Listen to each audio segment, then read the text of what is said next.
Right now, currently, black men make up 2% of the U.S. teacher workforce.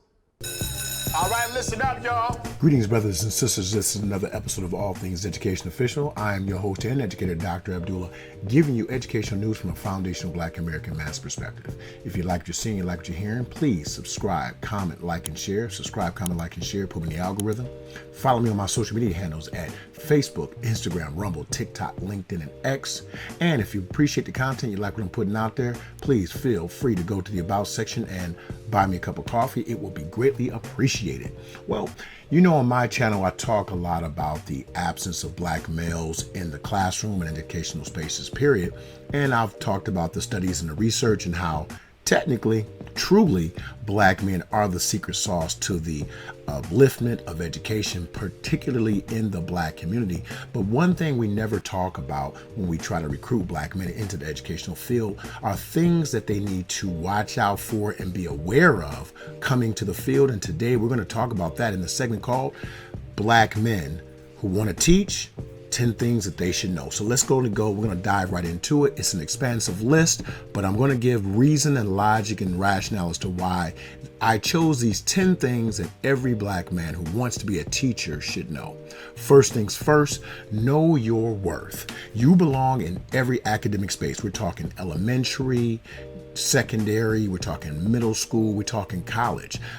And whether it's an honor class or a STEM, we're not just made for gym, phys ed, but you need to know you are made for every space. Don't let anyone define your role in the educational space. You define that role. Excellence is your birthright.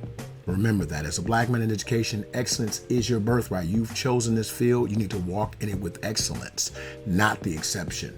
Number 2, education is power. Education isn't just about grades. It's about social, emotional, academic development, whether it's about building tools for freedom, leadership, and impact. Also, the more you learn, the more control you have over your controlled environment, which would be your classroom. You have more control over your choices, your narrative, and then you can impart that information on to your students. Number 3, you are not alone. Many black men have walked this walk before you, and they will continue to walk it, but just know that there are people around you, mentors in education that you can call on. Now, of course, ideally, it will be another black man who's been in those spaces, but please be open to taking advice to anyone who truly cares about children. You also have to take their lens into consideration when you're taking the advice, but also remember that any good information is good information for your growth. So build your village around mentors and other educators, teachers, counselors, coaches, anyone. I'm telling you, I've gotten some of the best information from people who are in security. I've gotten great information from those in the kitchen staff, the custodial staff, because they deal with children. So build your village. And as an addendum, this is something that I had to learn maybe 5 years in. Not every black man in the building is on your team. It would be beautiful if that were the case, but not every black man is your ally or your friend. Some people are there to rise amongst the ranks and do what's best for them. So be collaborative, but know that there are those who may be jealous and actively engage against you. All right. Number 4, discipline is a superpower. I'm going to say that again because this is where I'm going to be very honest and transparent with my audience. As an educator, I fell short dramatically and drastically. Consistency is in effort, punctuality, preparation, and focus often outweighs actual talent. Now, that wasn't my weakness. I'm going to touch on what my weakness was. Self-discipline builds trust. It builds freedom and gives you long-term success inside and outside of the classroom. Now, here's where I fell short. You are in a female-dominated industry, and the temptation to engage in sexual or relationships, I'll tell you, it is all around and is consistent, and it will always be there. But this is what you always must consider. Engaging in these types of relationships and showing this type of behavior, it can ruin your relationship with children and parents, and it also can limit your options for upward mobility, and it can decrease your chances of advancement. So if you're going into the field of education, just know you may be one of no more than 4 or 5 black men in your building, and that can be either a help or a hindrance.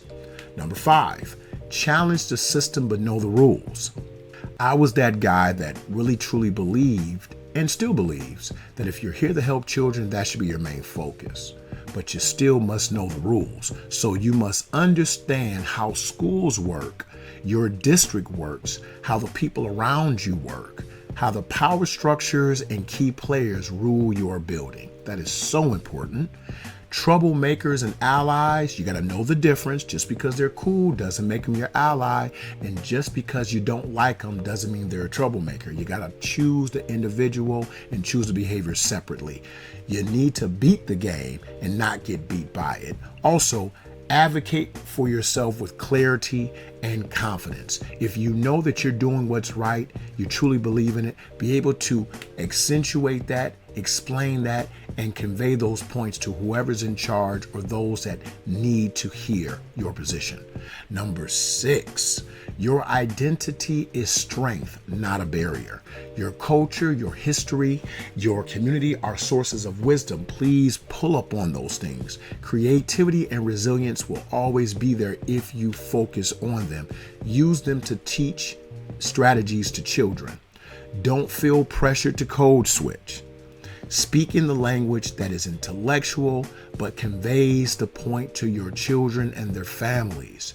You do not have to feel like I gotta talk like this way, I'm from the hood, all that crazy stuff, just to convey points to your parents or to your students. You don't have to, if you're 35 years old, you don't have to talk like you're 15. Speak like a 35-year-old adult to your students and their parents. Also, if you are beloved by the children, you may gain enemies, but they definitely will respect you. Number 7, mental health matters. It's okay to feel angry, frustrated, anxious, or sad, but be able to take stock and inventory about how you actually feel. That is important.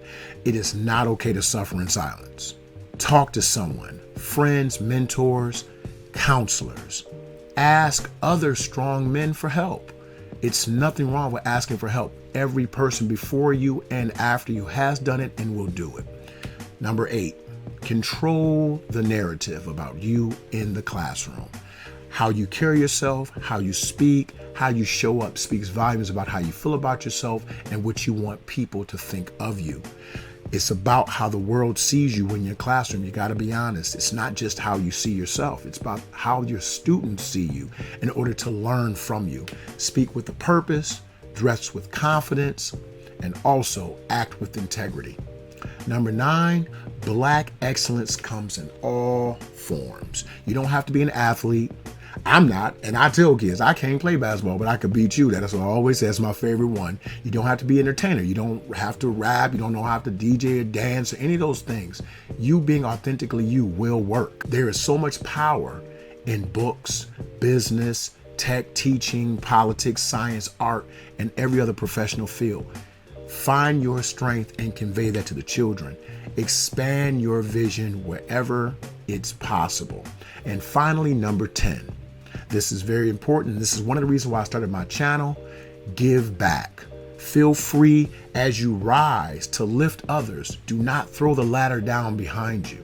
There are young men and women who will see you, admire you, and want to do what you do.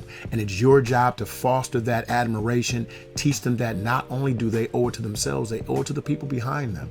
We need to be a village. So you need to set a good example. Your story matters. This is another episode of All Things Education Official. Please feel free to get in the comments. What do you think of my list of 10 things that every black man going into education should know and do? I'm very transparent about where I failed, but I don't want the next brother to come in this field and mess themselves up and potentially not be a gift to black children. You are dismissed. Yeah! You are all expurgated. You are dismissed. Too much propaganda, spiritual pollution. Too many problems, not enough solutions. So many billionaires that make no contributions. Gotta create fund and maintain our institutions. Word to the masses, our government is backwards. Only thing I've learned is what a barrel and a crab is. Deploying all these tactics to keep us all distracted. Scrolling on our gadgets and we scroll right past it. While we caught up in the fashion, they sitting back laughing. This education we're lacking, all the laws they be passing. Peep the curriculum, you see they're subtracting the necessary work. These kids mentally absent, turned out full plastic.